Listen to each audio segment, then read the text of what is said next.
So don't use the word love. Tell me, what are the 5 prongs of a 5-star relationship? Number 1 is the one that everything gets built on. What can that be? Again, you can't say love. In fact, people have been writing in. Yeah. But with the question that you've asked, I think, like you said, what's the number one? I think for everybody it might be slightly different, but I think safety, security, and trust is very big. It's something that has to be there. Otherwise, that relationship is, as they say, love comes and goes. But this has no space of ever budging. So what is everybody else saying? By the way, that is number 1. If there is safety and security, there is love. Even if the other person doesn't love you, hear me out, my lovelies. But if you feel safe and secure with them, you will feel loved by them. It is the first basis of a relationship. And while it is the first star, in itself, it is 5 stars. If you don't have safety and security in your relationship, then it's not a relationship. It's an attachment. But tell me, what do you think are the others? Yeah. In fact, just at the beginning when you had mentioned, right, Nidhu, that, these are the things that happen when the quality of your relationship is not good. And then the pursuit of money ends up becoming the only goal. So Prasanna actually wrote in asking that, does that mean that one who strives for money or to become wealthy, his relationship will suffer? If money is the end goal, because the fact is that money can never be the end goal. If it's your end goal, and if that's how you're living your life, you will see. It's an elusive goal. It never shows up because money is a side effect. It's a byproduct of action. Anything you think, I'm going to enter the share market, these stockbrokers are so rich, Harshad Mehta was one of the richest men in Bombay. That's it. That stock market is not working for you. You want to make money? Definitely. But you get into something because you want to make money, that money is not coming. With everything, everyone who's written in, from the first question that you asked, what is that? And don't say love. So everyone who has, yes. So Vas says good communication, support, and understanding. Lakshmi says peace. Vinita says give and take, acceptance. Vas also says compassion. Anil says harmony between partners. Diana says mutual respect. Vas says compliments and support. Asha says faith. Kulpreet says zero expectations. And in fact, I'm glad she brought this up because I have a question to ask you about this, and we'll come back to it. Abba Harmonium is the name that's showing up. Compassion, support, understanding. Sanskriti says care. Shana says trust. Sangamitra says attachment. Again, trust, communication, understanding, compassion. SG says foundation, acceptance, trust, faith, inspiration. 5. Very nice. Very nice. And because we've had this one word come up 2-3 times, I'm going to tell you what number 2 is. And number 2 is automatic to number 1. Safety, security. And number 2 is trust. Now, what does this trust mean? Trust doesn't mean that they will not cheat on you. Trust doesn't mean that your child will never make a mistake. Trust doesn't mean that that your brother will not rag you. That's not what trust is. Trust means that no matter what happens, we'll deal with it.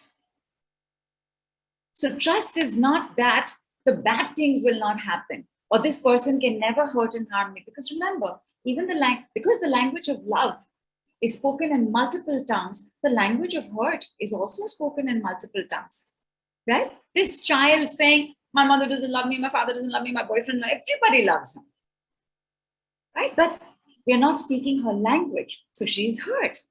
She's asking, you never say you love me. You didn't do this. I'm cutty with you now. So, therefore, the understanding of what trust does in a relationship, automatically, if there is trust, that I trust that, you know what, you and I, we got this. Are bad things going to happen? I guarantee. But remember, in a 5-star relationship, they don't last. The bad things will happen. There will be sudden expenses. Something could happen. Something could happen to your family. Something could happen to your friend's family. But you trust your friend. Trust my friend is there. She's my best friend. She's my BFF. We got this. We will go and watch Ghar Aaya, and Deepika Padukone is looking so good, but God, I'm just not feeling good about how good she is looking. I'm going to tell my friend, you know what? She didn't do a good job. And my friend is going to say, you're so right, you know, she didn't do a good job.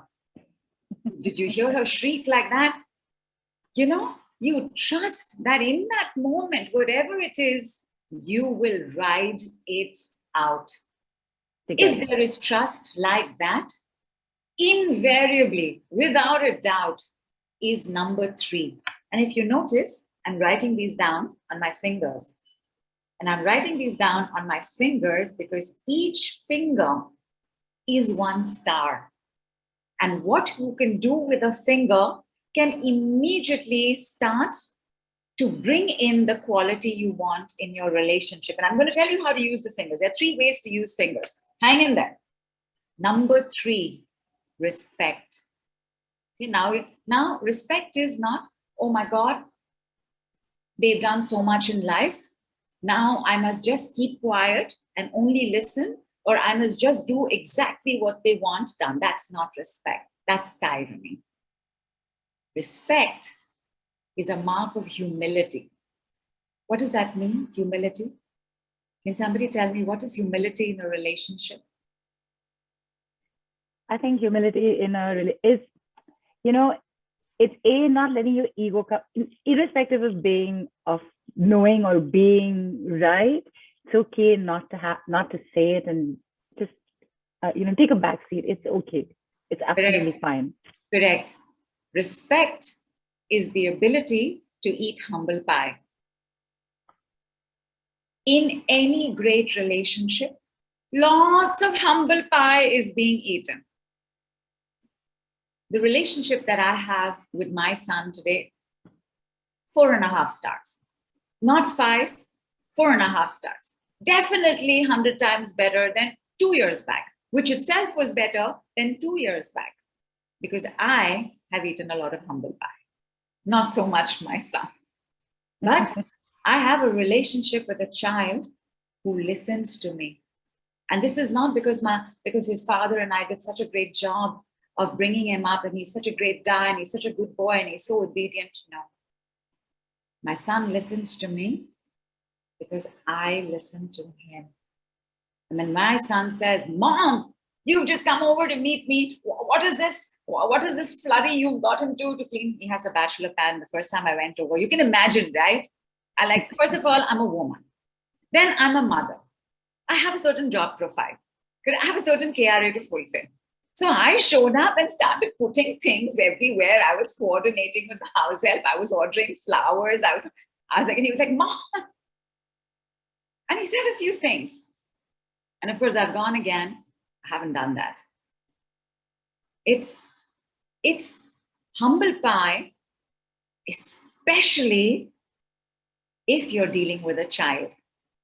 Because your child is going to tell you things that are hidden, that are deeply buried, that are not going to cross your mind. Just as if you could speak without the fear of consequence, there are a lot of things you can tell your parents.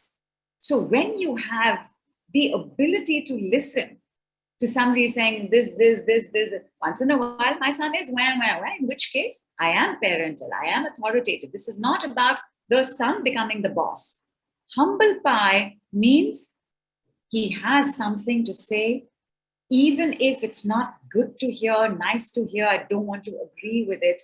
He's saying something important. Like, my son's an open book. Right? My son will tell you all about his life. He'll tell everything. That's just how he is. And we have 2-hour conversations. We have 3-hour conversations. We will go for car rides. And for him, it's like, and he'll play Russian rap. And I would be like, son, 20 minutes Russian rap, 20 minutes jazz. And he's like, Russian rap is good music. You should know that this is good music. You should listen to Russian rap even when I'm not around. So, okay, that's not a place where you have to eat humble pie. That's where you have the conversation. Give me 1 second.